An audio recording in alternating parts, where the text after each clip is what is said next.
Evolutionary.org presents Evolutionary Hardcore Podcast with your co-hosts, Steve from the American Underground and Mobster from the UK Iron Den. Get ready for the most hardcore and underground info in the industry.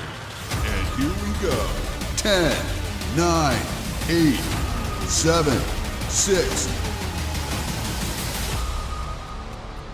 Hey, good morning, everybody. Evolutionary.org Hardcore Podcast coming your way. This is number 136. Today we're doing Cass Martin. This is our first female that we're doing, Mobster. So Stevesmi here and the Mobster. What's up, buddy? Hi, yeah, you're definitely right there, fella. I don't think we've done any hardcore podcasts on women. So it's a new one for me. I know that you've done them in some of the other Evo podcasts. First one for the hardcore. Yeah, and not a lot of women get talked about. You know, most of our listeners are men. I don't know the breakdown, probably 80-90%, but we have from some very loyal female listeners. I've interviewed a few of them over the years. Female fitness, female bodybuilding, female CrossFit, female anything regarding fitness.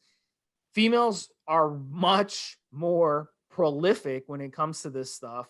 If you're ever in the gym, you put a serious female against a serious guy. The serious female kicks the guy's ass in the gym. So females are really, really hardcore when it comes to fitness, who are really, really into it, much more than men. They seem to work harder. They seem to push more. They seem to, know their body so much better. I think it has a lot to do with our biology. Women are the ones that give birth. Men don't give birth. I think there's a connection there. What do you think, Mobster? I just thinking if you go to the kind of spit and sawdust type gyms that I go to, and you're a woman that steps into that environment, you have to be on point. You have to be focused. You have to be serious. So of course that's the reason why we're seeing the people like that. And of course our forums are hardcore. They're not fitness figure. There's a little bit of that. So women that come on there and stand out, you're hardcore for sure. So Cassandra Martin, guys, she has been around for, I'd say about 6-7 years now. She's now approximately 31 years old. She's 5'5", 130 pounds, lean. You can see her pictures on her Instagram page. She now has, we're talking about on the pre-show, she's grown her Instagram page over the past few years amazingly well. She is up to over 2.2 million followers. So she has a huge footprint on the fitness industry, female fitness industry. So she's not Kim Kardashian, but she does have a lot of followers. You have that many followers, you're in the driver's seat. So she's done well for herself, being only 31 years old. Her story after graduating college, this was before she became a fitness celebrity.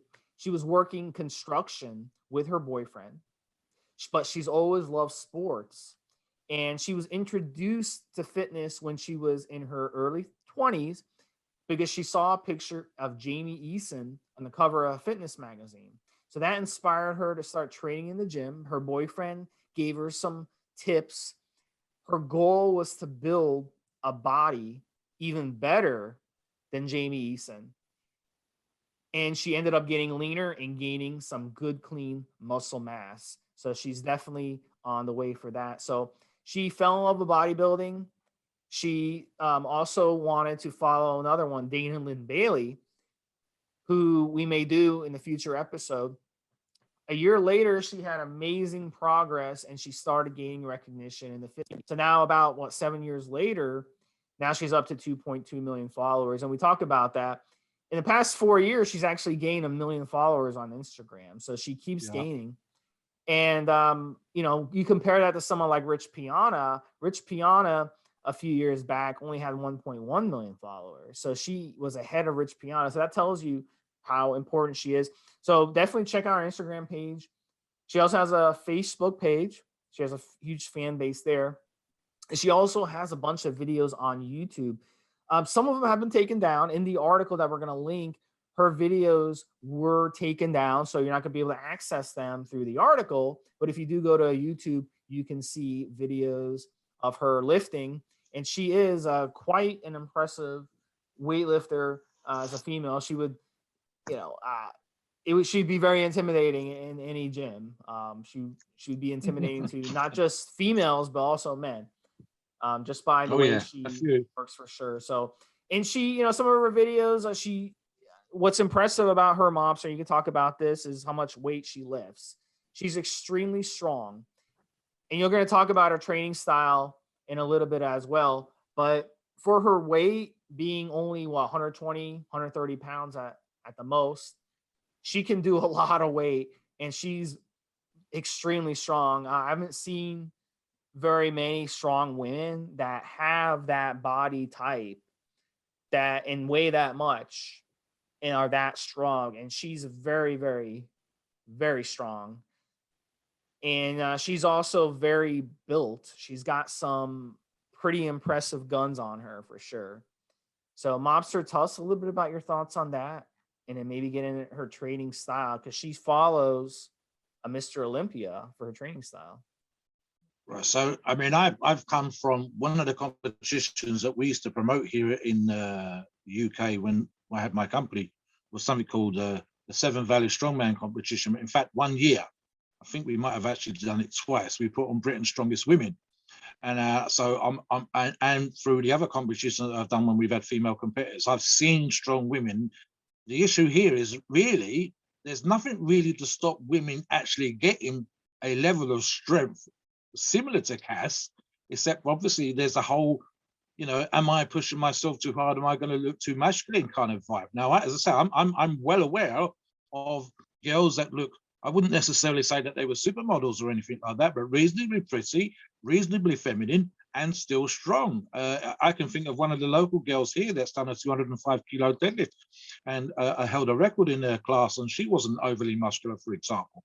So there's the real issue here for a lot of us, and Steve is quite correct in terms of it being intimidating, is it's actually intimidating to both sexes. If you're a young fella that's just starting your weightlifting journey and you're out there struggling to do, I don't know, 130-pound bench press or 200-pound squat and something like that, and there's a girl over in the gym and she's smashing the granny out of the weights and she's doing 2 plates this and 3 plates that can be intimidating. But it's also intimidating for women because the whole body conscious insecurity thing comes into play here, and you'll have women that they're worried about losing their baby belly and whatever, and again there's a woman over in the corner of the gym looking feminine, keeping with nails on and hair extensions and whatever, and we'll get into that as well in a minute, and the whole they have their insecurities at play. So it goes both ways for the woman themselves that's out there doing this stuff. I've always been kind of on the cusp of these things. I've never, ever, ever kind of been overly negative in terms of a woman wants to go to the gym and really grind the weights out and really push herself through the mill and turn into something positive. That's absolutely fantastic. Like a lot of people, I'll struggle if it goes too far. If a guy went to the gym and trained to become more feminine, it would be just as much a problem for me to get my head around and deal with my own sort of issues as a woman going in the other direction, which has become more masculine, because then you're into the whole body identity, body consciousness, and all that kind of stuff. And as I said to Steve in the pre-show, we have to have some small amount of insecurity to drive us to get to the gym, to improve, to want to be better. But it's when it gets too far, when it becomes obsessive or whatever else. Cass to me is right on the cusp, between being overly muscular, too strong, but at the same time, she's right there just holding on to a good look, a great look for Instagram, and perhaps in her own mind, still looking feminine as well. But yeah, she's got great genetics for arms, especially there, Steve. Those triceps are popping, to say the least. And she looks great when she's doing what she's doing. But if she's the weight that Steve's talking about, she's thrown that one on the article. She's thrown her body weight around on bent over rows, and with reasonable form, and especially with reasonable form for a 130-pound woman. Yeah, back to you, Steve. So let's talk a little bit about her Instagram. She promotes some supplements, drinks, protein bars, typical stuff. She also has on our website a opportunity where you can order some weight training equipment, bands, ropes, sliders, and she has programs that you can purchase, and it's $100. I went through and I looked. She's got full personalized nutrition plans. She has personalized plant-based or omnivore programs, and this is for both men and women, and it's a 6-week training challenge that you can sign up for. So we see this a lot in the industry, and they make, pretty decent money selling these programs. So you basically put in your weight, you put in your diet style, and then it'll come up with a program for you. So if you want to spend $100 on something like that, you can. I don't know. I haven't signed up for it, so I can't say. But it seems to me, it's just the same copy paste stuff. If you put in a certain amount of weight, she's going to tell you to eat this or train this way. So it's going to be that. I highly doubt it's personalized. But yeah, you can make a lot of money selling these types of programs online if you have a big following, for sure. I know Mobster wants to jump in a little bit, but tell us a little bit more. There's two things here. I agree 100% with Steve. If you've got 2.2 million followers, and we've done the numbers, we did this in a previous podcast that'll be going live soon. If you've got that many followers and you just take 1% or in 1/10 of 1% of these as potential customers, there's no damn way this woman or any athlete that suggests that they're offering personalized programs is literally sitting down with the customer's details on a piece of paper or on a computer screen or whatever, even a software program, and doing something personalized. It's just not fucking possible. If she had, let's say for argument, I'll pick a random number out from her, she had 300 clients and 30 or 40 new clients a week, she would need to spend the best part of something like 15 or 20 hours a week just on new customers. Never mind the other customers, never mind the next 5 weeks, never mind the next 4 weeks. This is physically impossible. So let's throw that out there right there. The only part we personalize, as Steve's talked about just now, would be, adjusting for body weight. If it's not going to be Sandra from Sydenham getting her details put then on a piece of paper by Cass and Cass working out what needs to be done. That's just not happening. So it's no more personalized than me writing stuff in and giving my signature away. Yeah, it's got my name on it, but that's it. Regarding the other stuff, I'm not going to knock Cass on the other stuff purely and simply because you have to make a living. But it's quite simple in terms of these particular things. And let's use a protein bar as an analogy. And I'll use a similar analogy, say, for example, the latest phone. Okay, so if I am a company that wants to push a product, and I look at Cass's profile and she fits what my company likes. She looks good. She's not overly muscular. She's got, the number one thing would be the 2.2 million followers. Let's send her a box of protein bars. Let's send her the latest phone that my company or a company that works with me wants to promote.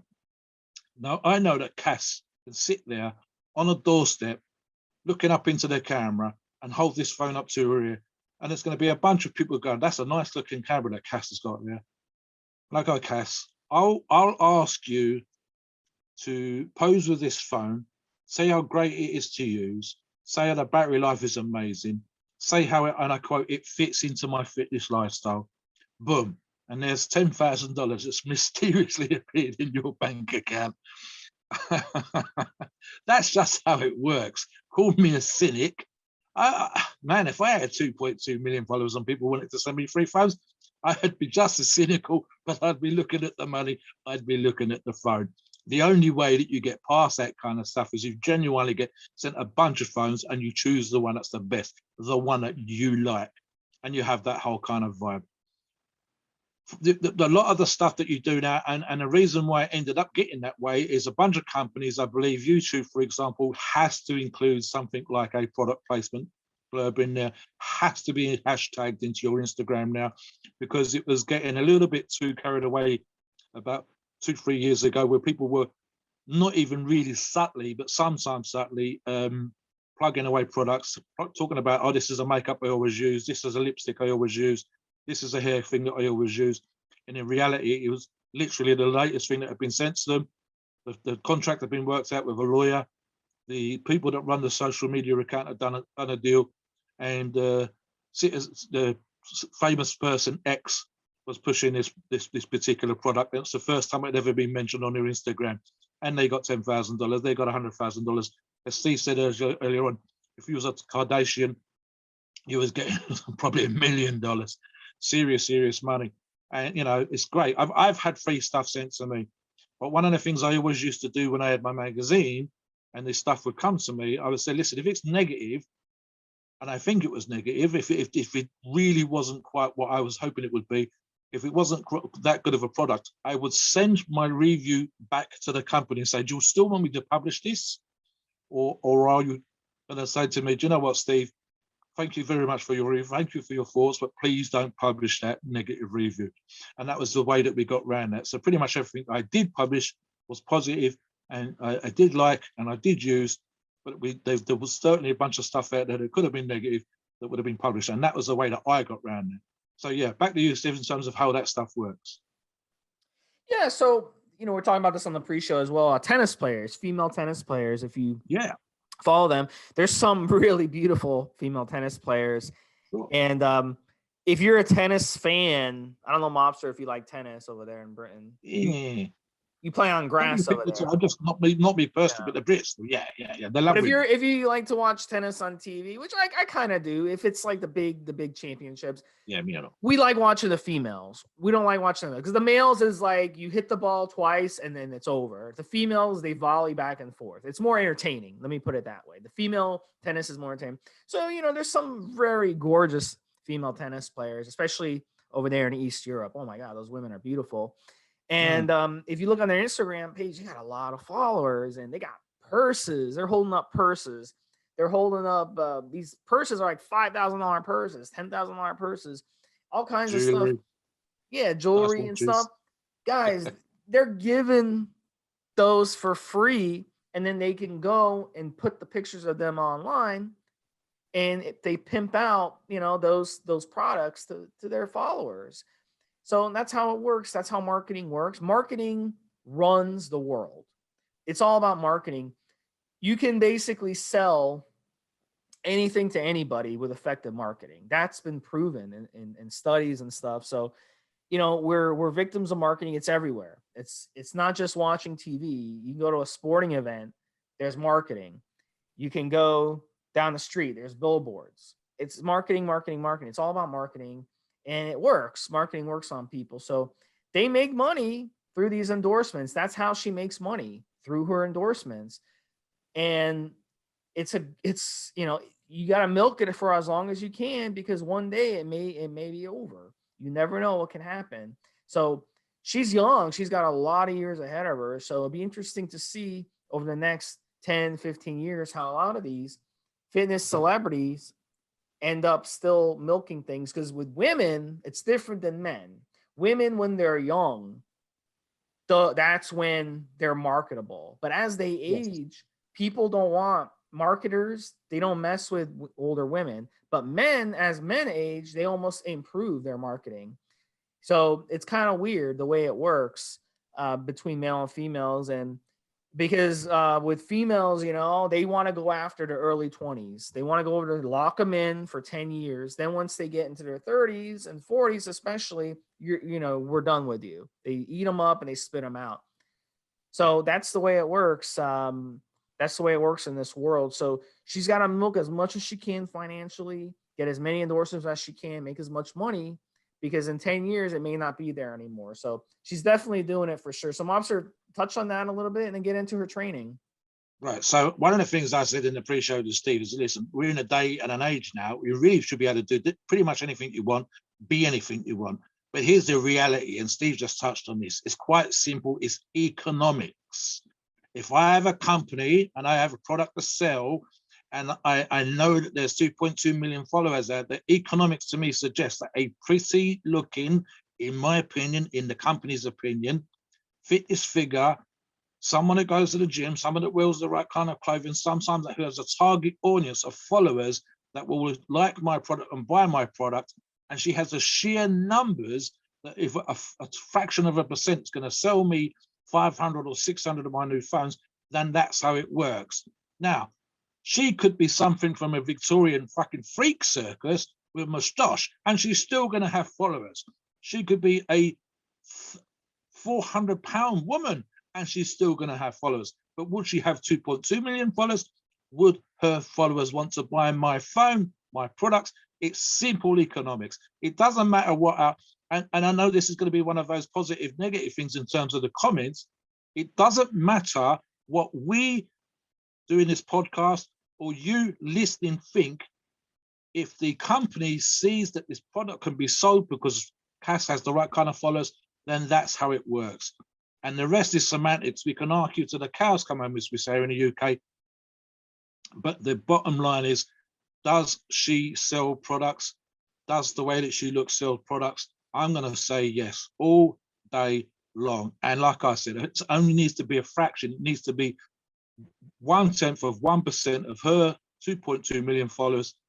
And I'm guaranteed 400, 500, 600 sales of a $2,000 phone. It just is the way that it is. There'll be people out there with the income that follow her. That's how it is. Right, training. As I said, I think there's just a training thing here. And it's just, again, back to that stuff that I mentioned right at the beginning. She comes across, for her weight, for her size, as a strong, muscular woman. She's definitely a plus role model in that particular way. The thing, as I mentioned earlier on, is that a woman that goes to the gym and lifts the kind of weights that she does, and they're not excessive. We're not talking about 300-pound bent over rows here or 600-pound squats. It's not that kind of excess, but for her size, for her structure, and even with the genetics that she does have, which is definitely good genetics for holding a great-looking muscle, it's not excessive, but relative to most women that go to the gym and what most women want, she's a muscular, a strong, powerful, muscular woman. And I think we talked about this in the article. It's all kind of basic. That she's hardcore. It's bent over rows, it's squats, it's deadlift, it's bench, it's curls, it's pressing. It's not fancy. She's not showing you like a million different kind of machines.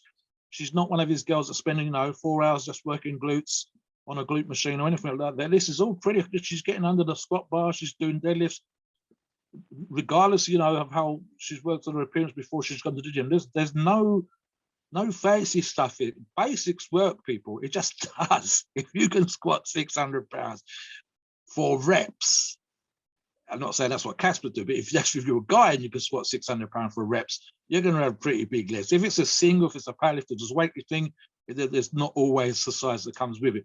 But basics, it worked for Ronnie Coleman.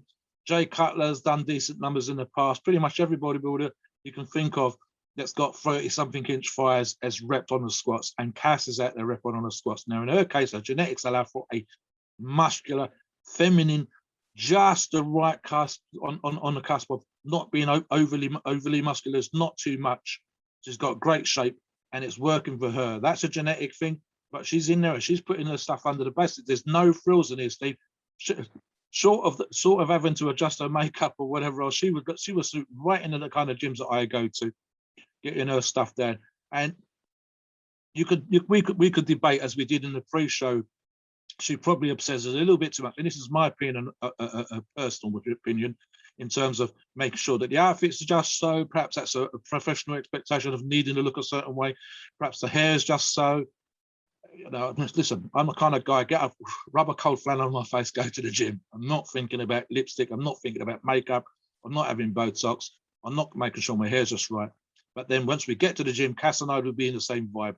Get under the bar, do the work, get the fuck out of the gym, go home, rest, eat. And people like to make this complicated. They like you to come up with different bits and pieces. Cass has shown you just how simple this stuff is. It's basic, it's brutal, it's brief, and in its own little way, it's quite hardcore. And as I said, relative to her size, she's quite strong.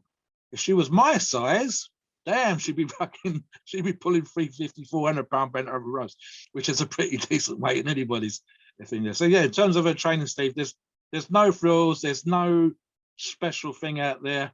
She's not trying to sort of bang the drum for some crazy fucked up routine, or as I said, spending lots of time on the backs of her arms, which is a thing, or hips, or whatever else. She's getting there and she's doing the same stuff that you and I would do. Get in there, get on with it, get the fuck out. That's it, man. Back to you. So diet, very, very simple.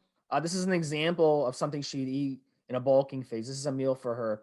2 whole eggs, 4 egg whites, 3-ounce grass-fed beef burger.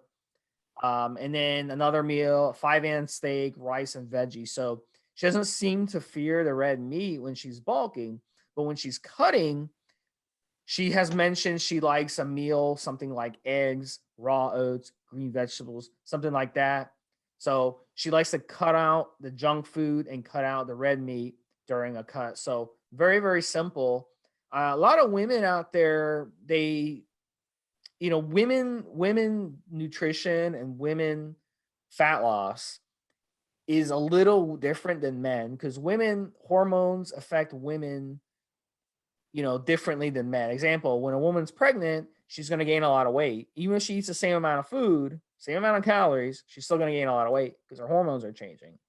After she gives birth, same thing. She's going to have a hard time losing weight because her hormones are different than they were before because you're breastfeeding during that point. So yes, your hormones are going to be different. So that's why, you see women, they have babies. It takes time for them to lose that baby weight. And a lot of times they never lose it because their hormones can change sometimes permanently. So very, very important with women. What you eat is much more precise than men because of the hormones. The hormonal issues can really, really change. Women have different hormones. Their testosterone levels are different. Their estrogen is completely different. There's female hormones, there's male hormones. So even though male and female, we both have estrogen and testosterone, it is still different for the both of us. We produce it differently. Testosterone is produced with men testes. And women, they're produced through their ovaries. Quick one in here, Steve. I've said on the forums, and this is not to dispute what Stevesmi just said, because all things being equal, he's exactly right. There is occasionally an argument for making minor adjustments to your diet at certain times of the month. And I'm speaking specifically here of the menstrual cycle in terms of the water retention, in terms of the issues that estrogen cause at that particular time of the month. And that's probably also, and without meaning to sound crass, there's one time of the month where women tend to be more sort of body conscious, how they're looking because of the small amount of bloat that they'll have. And so there's certain things that they can do. This is assuming that the rest of the diet, the rest of the time is on point. In reality, of course, most people aren't as on point as they should be. So yeah, there's definitely that. There's also an argument in regards to being on the pill, in terms of the pill being a steroid of a kind, and the effect on the body. In the same way that guys on CRT are conscious of certain things, a woman who's on the pill can also have particular issues. But again, like I said, this is a thing where we get people, male and female, coming onto the forums and they're looking for particular secrets when it comes to diet. They're not allowed for certain situations, for example, and I used an analogy just with one of the fellas here training with me. You can get away with kind of a messy diet when you're out doing the grind on a proper physical job, which you cannot get away with when you are in an office. If you're a woman, you can eat 90% of the time the same as a fella, you just adjust the calories. But there are times, whether it's the pill, whether it's the time of the month, when you need to be a bit more aware of it. And ultimately, and coming away from this, if you look at Cassandra's diet and you look at the bodybuilders that we've covered in previous podcasts, again, like the training that I just mentioned, it's all very simple, fairly straightforward, very healthy. The truth, of course, is that an enormous amount of people that want to look like Cassandra, that want to look like a top professional bodybuilder, are not doing the right things with their diet. So you can once again, the story, the lesson to be learned is that Cassandra eats clean. She eats high quality food. There's plenty of greens. There's plenty of all different kinds of meats in there. She not necessarily be having steak morning, noon, and night. She might not be having tuna morning, noon, and night, but it's all healthy. Where we know from the forums, from interviews that we've done, guys can't cook. When we know that the lifestyle in the US and here in the UK is getting more and more prevalent to going out all the time or having takeouts when everything's got sauces on it. I guarantee you that's not how Cassandra's eating. It's not how most of the bodybuilders that we discuss on these hardcore podcasts is eating. They eat clean. It's kind of tedious. It's kind of boring, but it fucking works. She gets the shape that she's got by paying attention to all the details. Now, the only thing that she might do, and she wouldn't be the last professional bodybuilder to do this, she might work with a meal prep company. And that has the advantage, of course, that this company should be preparing you good food, good clean food, and they're delivering 5 of these meals to you a day. typically, of course, a week at a time or whatever else. And that's the one way that you can get around this stuff. I've always looked at this kind of thing, Steve, and thought to myself, I probably need 6 or 7 of them meals a day, or at least I'd have to double up from time to time, because some of those meals are a bit on the small side. But that would probably be the way around it for those of you that are incredibly time restricted or really too damn lazy to go out and learn to cook, because you should. And of course, we've covered this in a previous show where we talked about one of the bodybuilders, Jason Herr, going to the supermarket and showing you guys how it can be done on $50 and $100 a week. And I'm sure most of you can afford to do that. If you can find a meal prep company that do that for you and the quality is good, then go for it, guys. But yeah, it's very straightforward. It's boring. There'll be small adjustments. The number one adjustment would be to the calorific amounts. Quite simply, if I'm 320 pounds and Cassandra's 135 pounds, we don't need the same amount of calorific intake. So she would need to adjust the size of her proportions to me and vice versa. The food stuff it is what it is. There's nothing exciting in there. It's not going to be something you've never heard of. There's not an exotic fruit that's been thrown in there that's having some kind of miraculous property, and it's the reason why she looks the way that she looks. She's getting out. The training's a grind and the food's a grind. Healthy, great. Good for the skin, good for the hair, making you bright-eyed and bushy-tailed, and being able to get down and gym and recover from your training.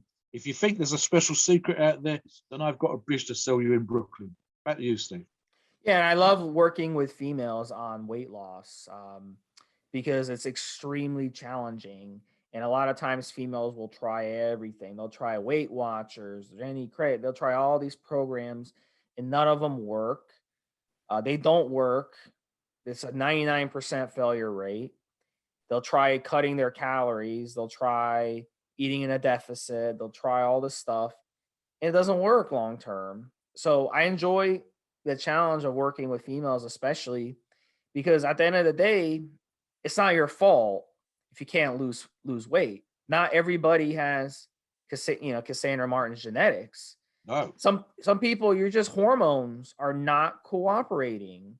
And if your hormones are not cooperating, you will not be able to lose weight. So it's a huge advantage to learning about how these hormones affect our weight gain and weight loss in our body, and not just focusing on calories in, calories out. So if you can tap into that and figure that out and learn about that, that will give you that opportunity to actually lose weight permanently. So yeah, I love working with women. So if there's any women out there, definitely get in touch with me, Stevesmi on the forums. And I'll be, would love working with you and getting you finally to lose weight permanently. So yeah. One more thing then, Steve, on the nutrition side, and this applies to men and to women. So if I'm banging the badass drum today, don't take it all personally, guys. This applies probably as me and Steve from time to time, and a bunch of, and I would probably say the majority of our listeners. So here's how this stuff, let's get real for a second here, right? If when you come to talk to Steve and you're sitting down, you consult, and you don't mention all those vodkas that you have when you go out partying with the girls at the weekend, you're making a mistake. If you're the kind of guy that's convinced that they're eating clean 365, 24, 367 days a week, 24 hours a day, 365 days a year, and I know that I've seen that Ben and Jerry's tub in your basket in the supermarket, then you need to be honest with yourself. Trust me, guys, the number of people I know that have got snacks in the glove compartment of their cars, the amount of people that I know that sometimes sitting outside the gym, I'm still seeing this, eating junk food, and you go to their car, the junk food wrappers in their car. And my favorite one is almost what I call unconscious eating, where you spend the whole damn day eating super clean, and then you sit down with your partner, your family, your whatever, your nearest and dearest, and you're watching that TV movie, and your hands going unconsciously into the crisp, what you call chips in America bag, and you're shoveling this stuff into your mouth almost without thinking, and yet you're convinced you've been eating clean all day long.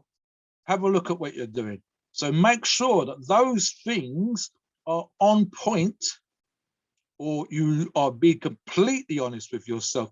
The best kind of customers, the best kind of clients that Steve's going to work with, myself, when I'm talking to people or whatever else, to say, make sure that when you come in with a food diary, when you talk about your lifestyle, when you say how you got to be to the place that you want to get away from, it has to be 100% brutal honesty. So if you're sitting there putting those chips into dips and you're doing that for 3 hours when there's a movie on Netflix, then your diet's not as on point as if you're sitting there eating ice cream all day and there's a bunch of Burger King and a McDonald's wrappers in your car.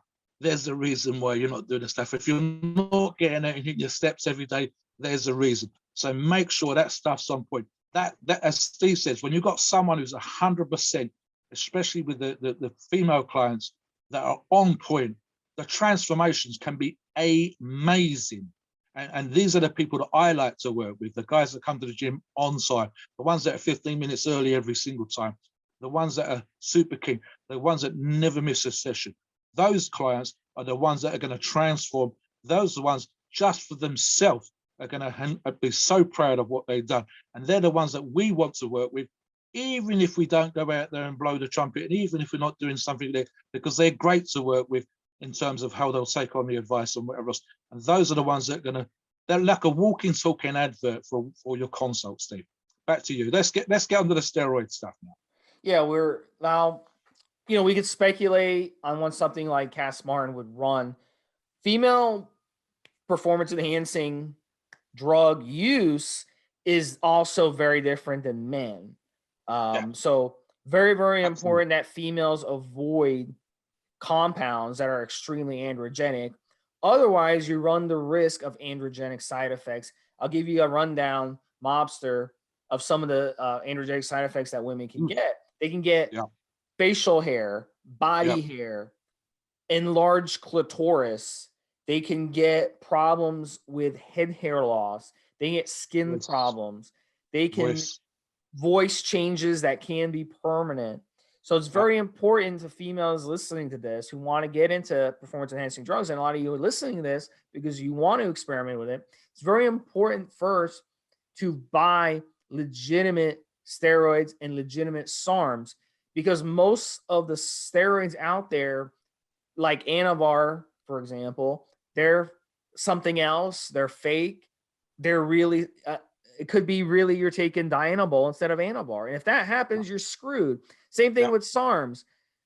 Most SARMs out there are really pro-hormones. There are companies out there, and I can sit here and name you the companies that we know, because I've worked with guys who have run these SARMs. They're really pro-hormone. So if you're a female and you run something you think is SARMs, but it's really a pro-hormone, you are screwed. You can be having permanent side effects. Yeah, Steve's just used that word, and I was gonna throw my opinion in here. Here's the thing: if you're a man and you do certain kind of drugs, even when you thought it was a SARM and it was a pro-hormone, you can get certain effects vis-a-vis gyno, aka bitch tits. And there's some things that you can do as a man to negate some of those effects without going as far as having an actual operation. But what we're talking about here is with the women is it's kind of like there's not much you can do once it's happened. You can't get your Adam's apple removed and replaced. You can't. It's not like gyno when they go in behind the nipple and they're taking out the little bit of growth there and remove it, and now you look like a fella's got a chest again. That kind of stuff. That's not how this works. When the skin's got thicker and more masculine, when the bone structure, if you've gone too crazy with the growth hormone, for example, has become permanently masculine, there's nothing you can do. You would literally have to have your bones changed. There are parts of your body that will never go back. Never. The permanent kind of doesn't really cover it, Steve. And that's an issue. I mean, this is sometimes by accident. And again, I get the drive. Me and Steve talked about this in a bunch of podcasts. When we understand the level of obsession that's required to be a top professional bodybuilder, a top professional athlete, a great figure fitness, a great figure physique kind of competitor, male, female, whatever, we get it. But there are some things here where you cannot go back. Male bodybuilders can do some crazy stuff to themselves. And if they have a long-term point of view and good genetics, they kind of reduce back to something that's not quite as extreme as an open class bodybuilder. They're no longer a 300-pound freak. They go back down to a 200-pound, 220, 230-pound muscular fella, and they carry on like that for the rest of their life. A woman that's taken it too far, there's not much she can do. There's next to nothing. And so that you have to be well aware of making those decisions. And as Steve said, what is worse is if you got there where you bought a product and you had it specifically in mind that you wanted to stay on the side of femininity, you wanted to keep these attributes that you were happy with, and then they were lost because someone spiked your product, because it was a pro-hormone, because it was a steroid of a different kind from what was written down, because the company that your products that you used weren't quite everything they should have been. That's awful. And it's, as I said, almost unchangeable. And in fact, I'm thinking specifically here, Steve, as a very good example of this. You might recall the Russian female athletes of the 70s and 80s, and how the East German, and Russian athletes were being given drugs. 9 times out of 10, they didn't know what was being given to them. And we got into the whole, people were trying to work out what sex the athletes were. They had to be tested and examined before they competed. And as an athlete at the time, they completely understood that they wanted the gold medal. But when you got 20, 30 years down the road, a bunch of documentaries and news articles and books came out where they've been permanently damaged and psychologically as well as physically, because of course something had happened to them without their permission, and in a way that they wouldn't have been aware of, and in the name of the state. And that was just with them. So over here, of course, in America and the UK, it's not quite as bad as that, but we're still talking about those potentially contentious issues if the product isn't what you said it was, if it had an effect on you you wasn't aware of, or if you just took it too far and thought you could change that when you can't. So yes, it's a real big issue. Let's get into the specifics of the actual stacks here, Steve. So yeah, we have long-term stacks, we have blast stacks that we can look at for women. Mobster, you want to start us off on the long-term stack? So yeah. The article talks about a year-round stack, a long-term stack of cardarine, 10 to 20 milligrams a day. I'd actually probably go with the 10 milligrams a day, because typically whenever we talk about dosages for women, regardless of whether it's SARMs or steroids, it's pretty much half and sometimes less than half of the actual dose that would be effective for a man here. And we get a bunch of people asking sometimes about cardarine, where they're talking about 40 milligrams or 50 milligrams a day. No. What works for most guys is 10, 20 milligrams. And for women, we're talking 10 to 20 milligrams a day, purely specifically because it's not a pro-hormone, because it's not a steroid, and it doesn't have that kind of effect. And of course, women can use it in exactly the same way as men for the energy to get through the day, for the cardiovascular boost that we know that it gives. Stenabolic here, 10 milligrams pre-exercise. Stenabolic, something I've actually looked at myself, but I've been talking to one of our other moderators, who's a SARMs guru, Dylan, in terms of it's having a mild anabolic effect, and it's kind of a strength boosting. But again, this is 10 milligrams pre-exercise. It's a very, very low dose. I mean, look at the 2 drugs that we're talking about so far, and you're only talking about 20 milligrams total so far. Anabolicum, LGD, another one that we've to combine with stenabolic, strength and or muscle, the 2 of them working together in that particular way. So the stenabolic would be, for me, a strength enhancer, and an anabolicum is a retention and a very mild muscle boosting. For things it's part of the year-round stack, it's about the retention of muscle, because there's going to be a blast stack, which we're going to address in a minute. And we're only talking about 5 milligrams a day here. And then something like, and again, it avoids the use of insulin, using a product like N2 Linn, 2 caps before 3 largest meals. I think we're talking about in terms of Cass's diet. And again, this is only suggestions. This is the way that we think that an athlete like Cass would go. Something to enhance the nutrient uptake, the nutrient partitioning insofar as is possible. And again, it's for her to get the absolute maximum benefits from all the nutrition that she's ingested. So again, look at these numbers, and we will link you to the article. This is a very, very low dose, very mild approach, and it's at least half the dose of what a man could do. And again, she could probably run, especially as someone who needs to be in shape all year round, this very, very easily. But of course, it's a different approach to, as we'll get into in a minute, with regards to the blast. And even the blast would still be a lower dose than the men. I'll let Steve touch on the blast. Yeah, so a blast, with a typical blast, 8 to 12 weeks, an average of 10 weeks. So for a female, when you're blasting, you would go with Anavar, exondrolone, 10 milligrams per day would be a good dose, even 5 milligrams a day. Now, you want to, I can't stress it enough. You got to make sure you're buying this Anavar from a legit steroid. So you can come on our forums, evolution.org, find an approved, vetted source to get your Anavar. If you buy the Double Anavar, check. if you just Google or you buy Anavar from some guy in your gym or some trainer in your gym, they don't know where it came from. They don't know if it's legit. They haven't tested it. So you got to make sure it's legit. Very, very important. Luckily, we do have legit Anavar. Another option too that you can add to it, or you can run oral primobolan, 25 to 50 milligrams a day. Now, oral primobolan is different than the injectable. It's much weaker.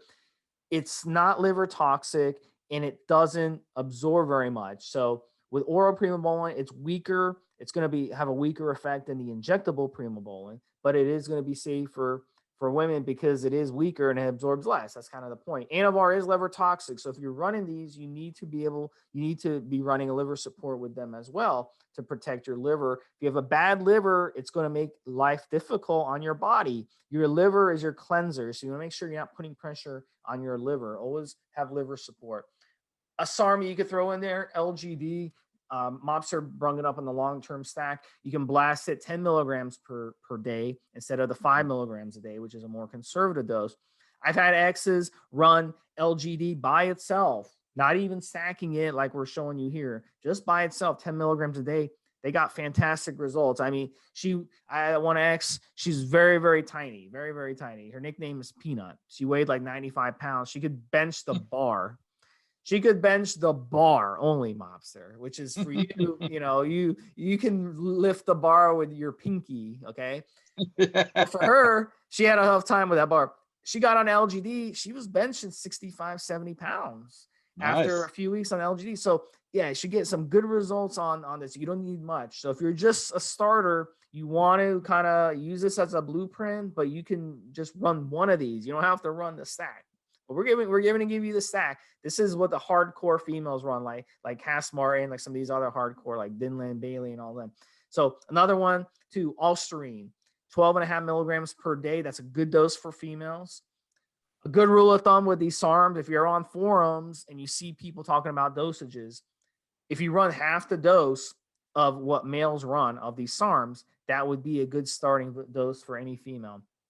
Ulsterine is very good, clean, lean muscle mass. It is a SARM, just like LGD. They are actually SARMs, and they are good lean muscle mass. They can help you. Ulsterine has some healing benefits, some good benefits for your joints. It's really, really good for females and for males as well. But if you're a female, 12.5 milligrams per day of Ulsterine, very, very good for you. MK2866 also is the name for it.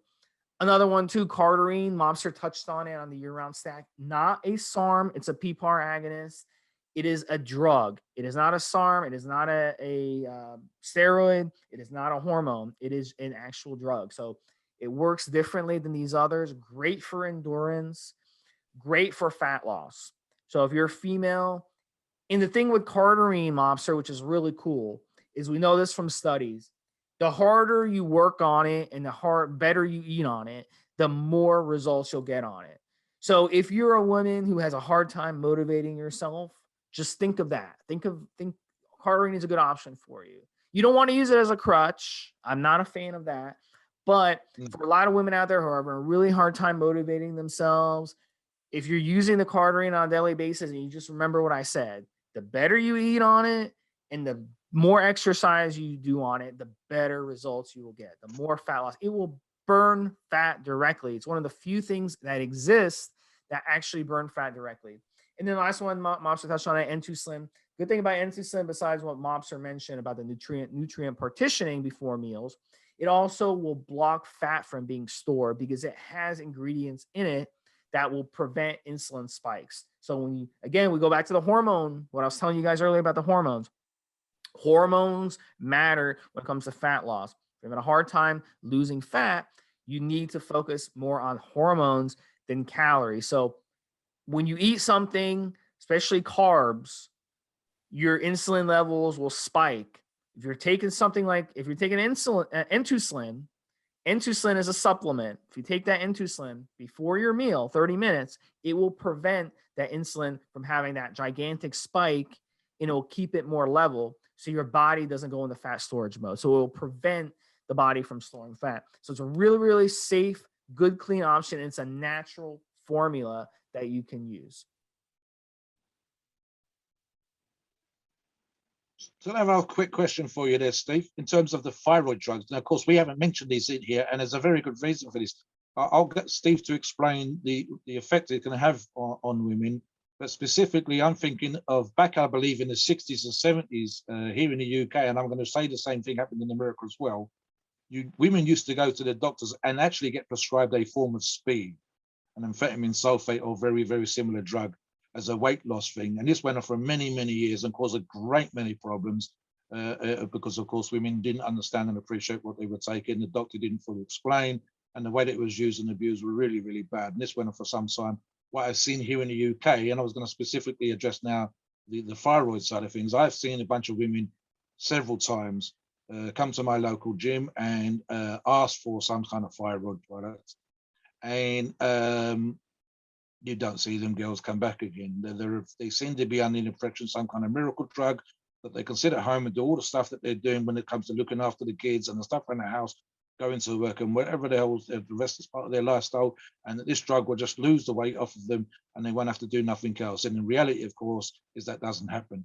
And something I want Steve to address, because he have great a depth of knowledge on this, is the harm that thyroid drugs can do. And as we didn't mention these thyroid drugs here, and yet it's not at all uncommon to see thyroid drugs, T3s, T5s, etc., mentioned, with this idea that, again, as Steve said, with the hormonal aspects and the feminine aspects, ignoring the hormones, and the idea that somehow it's going to fix a problem for you in your diet. Talk about the damage that thyroid drugs can do, generally for both men and women, but specifically how damaging they can be for women in terms of, as you say, the hormonal issues and trying to lose weight overall. So first off, the TSH levels. I don't know the metrics that you guys use over there in Britain, but in the United States and I believe Canada as well, your TSH levels would be somewhere between 0.5 to 5 MU per liter when you get the blood work done. That would be a normal range. Now, again, we go back to the hormone thing. If your thyroid is poor, you're going to have a hard time in your metabolism, obviously. So what we see a lot now is metabolic damage, and that is from poor diet over time will cause that metabolic damage. So one of the best ways to improve your thyroid would be to fix that metabolic damage, fix your gut health. That's another area that I work with females is I want to fix your gut health. Very, very important. So the way you fix your gut health is transitioning to more of a time-restricted style of eating, fasting protocols, and also what you eat is very important to boost your metabolic rate. We know those fruits and vegetables, those pesky fruits and vegetables that nobody likes to eat are the things that actually cause those pesky fruits and vegetables actually can help your thyroid improve. So because they have so much minerals and vitamins, but if you don't have the gut health in the first place, your minerals and vitamins will be poor. So thyroid drugs, a lot of women want to mess around with thyroid drugs. Now, when you use a thyroid drug, T3 Cytomel, your thyroid actually becomes suppressed. It's just like how a male would use testosterone and it suppresses their HPTA, and it tells their body that, hey, I have an excess amount of these hormones, so I don't have to produce it anymore. So it suppresses it. So same thing with thyroid drugs. You take a thyroid drug, it's going to suppress your thyroid the same way. And then when you come off the thyroid drug down the line, you're going to be suppressed and your thyroid may be damaged a little bit, and it will take time for it to come back. So any weight you lose from that is just going to come back. But the whole metabolism thing is completely overdone. It doesn't work. You can have a slow metabolism and be lean. You can have a fast metabolism and be fat. It's not necessarily a correlated thing. So it's very, very important. If you do get blood work done and your TSH levels are not where they need to be, your thyroid is not producing where you want to be, instead of going on a drug, like, you want to do it. Everyone wants to take something. It's better to fix the problem. So I do not recommend thyroid meds. If you want to run these types of stacks, you want to run PEDs, I do not recommend thyroid drugs. I recommend you look at your gut health and you look at the foods you're eating. That will improve your thyroid. I've seen women that I've worked with go from completely screwed thyroid levels, completely screwed. They were eating diet No, they were eating Pepsi and soda. They were going to McDonald's and eating. They were on a complete crap diet, never touched a fruit or vegetable in years, and their thyroid was screwed. Well, yeah, it's going to be screwed. That's the way our bodies work. So I've revamped them from that diet to a completely clean diet, and their thyroid completely recovered like magic, like they never had thyroid problems before. And their doctor's answer has been, oh, you never had thyroid problems to begin with. That's their answer, because they can't explain it, because doctors, they don't understand how important diet is. Doctors take one diet class entire medical school. So they don't understand it. It's not their fault, but they just don't get it. They never learn that diet matters. So yeah, for females, definitely stay away from thyroid drugs. Stay away also from clenbuterol. I'm not a fan of clenbuterol. It's a nasty, nasty stimulant. It destroys your heart health. It destroys your heart health. So I want you to run, a smart PED stack. That would be something to run. And, and that's the way I recommend it. So, we give you some good options in this article. You check out this article, we give you some really good options. Go ahead, Mom. One of the things I was going to say that works with great here, we talk about getting the bloods done when we're talking to the male athletes on the forums. The same thing applies to women. Have a hormonal profile done so that Steve and people like that can give you good advice based on your hormonal profile. We can talk about the drugs and medication that you're on, for example, which I've mentioned already in regards to the birth control pill, contraception, and other bits and pieces, and other lifestyle changes you might need to make. And like I said, I particularly made a point with regards to the thyroids, because you notice that we wasn't recommending anything like that in a cycle like this. And I suspect that someone like Cass Martin, an athlete of her genetic ability, an athlete who's going to be as on point and obsessed about being a great athlete that she is, would have all this kind of knowledge that she's not going to mess with cleanse, she's not going to mess with thyroid, she's going to have a hormonal profile, probably done 2-3 times a year, Steve, whether she's on cycle or not, and specifically looking to make sure if she's wants to retain the femininity that she has, that she wants to have the athletic look, borderline muscular look that she has, would have her probably done 6 times a year, just so that she can see if there's any changes in there. Even stress can affect your hormonal profile and the way that your body responds to certain particular things. We talk about this stuff all the time. If, for example, that your diet was almost on point and your lifestyle was almost on point, but you're massively stressed, we know just how catabolic it is. We know how terrible that can be for your sleep, for your rest and recovery. So again, the one more thing that I was going to say in regards to this stuff, I won't repeat myself. One more thing with regards to Instagram and athletes that are on Instagram, whether it's any of the Joes that we've addressed or any of the Janes that we're addressing now, people, you need to be aware of something when it comes to this particular stuff. It is a moment in time, so don't be overawed or depressed or whatever in regards to how an athlete appears to come across on Instagram. If on my Instagram profile, there are pictures of birds in nature, but I'm not out all fucking day walking through the forest with a camera banged to my eye, but it might give you that impression. Cassandra being in the gym or eating certain particular foods or showing you around the house is a moment in time.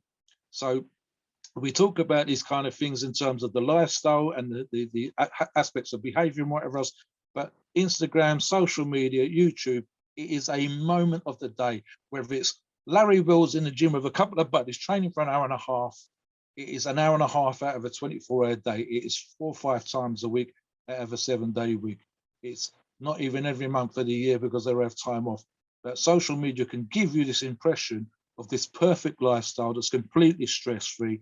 And, even if they spend half the day editing videos and half the day working out their hashtags, it's not, you've got to be aware that it's not always a perfect true picture of exactly what's going on. Yep. So like I said, because Cassandra is on social media, she probably needs to pay more attention to her hair, more attention to her makeup, more attention to how she looks and comes across.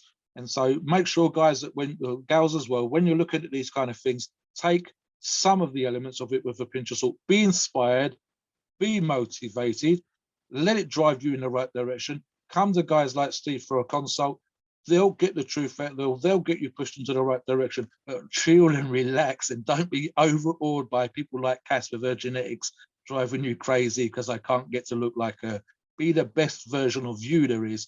And if you end up on Instagram, is Insta famous, then you're out there giving a true version of yourself. Try not to be too artificial, too fake, and too much of a single moment of perfection, beautiful sunlight.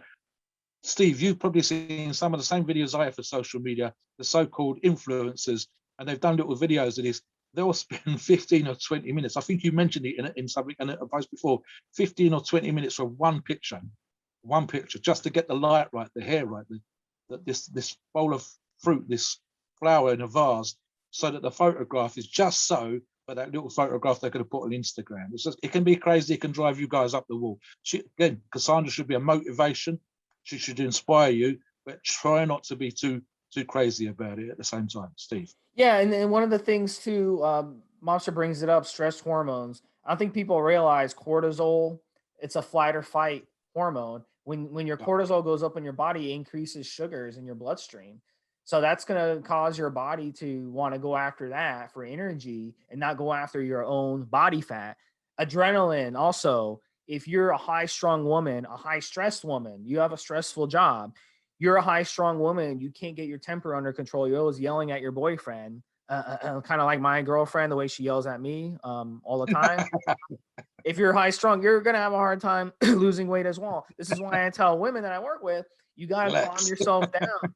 You got to lay off the coffee. When you take coffee, you're suppressing the calming neurotransmitters in your brain, like GABA, for example. So lay off the stimulants. We see this a lot with women. They think, oh, I'm drinking coffee, it's going to boost my metabolism. Well, it's going to screw your hormones up too.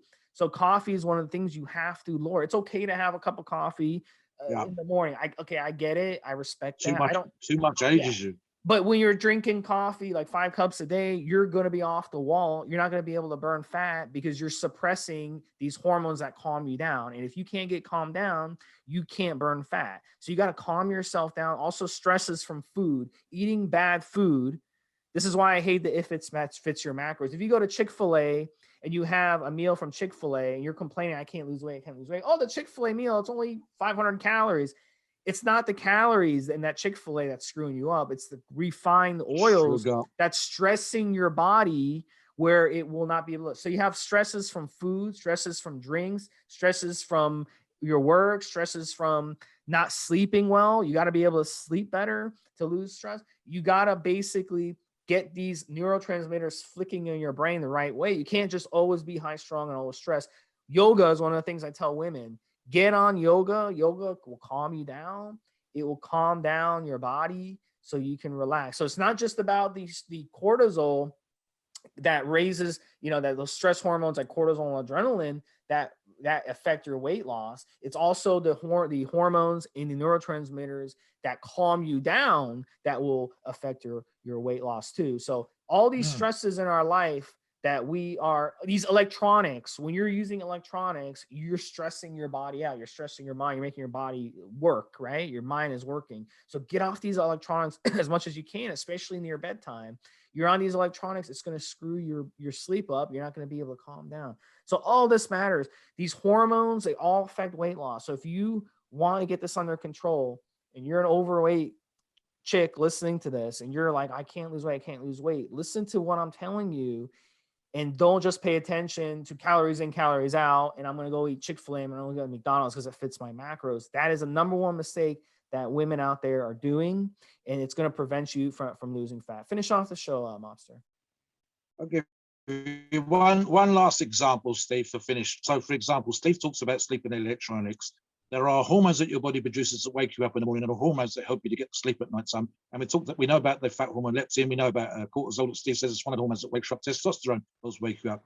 But there's hormones in your body that your body produces which help you relax and go to sleep at night time. Now, if you've got your iPad, your iPhone, or similar by your bed with the blue lights flashing away, with notifications switched on all the time, it's affecting your sleep, and therefore it's affecting the hormones that help you have deep sleep. It's affecting the hormones that help you have restful sleep. It could be waking you up multiple times through the night, and that's just one example. And a similar example on that, Steve, I believe, is the question of going to sleep at an earlier type of nights as opposed to later at night.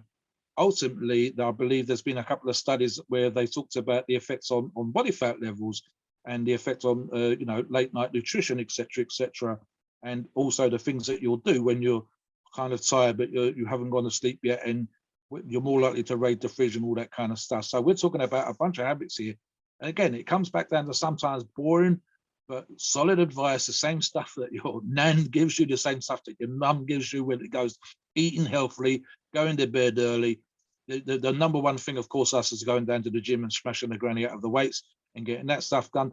Everything else, kind of simple. And you notice this is when we were talking about the thyroid stuff, we were talking about essentially a kind of stress hormone being thrown into the mix, whether it's clen being thrown into the mix, stress in the body and having this effect, which is precisely why we didn't think that someone like Cass would be using those kind of drugs.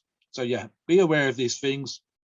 You can always, if you go to bed early, you can always get up early. You can go to bed with the sun, get up with the sun.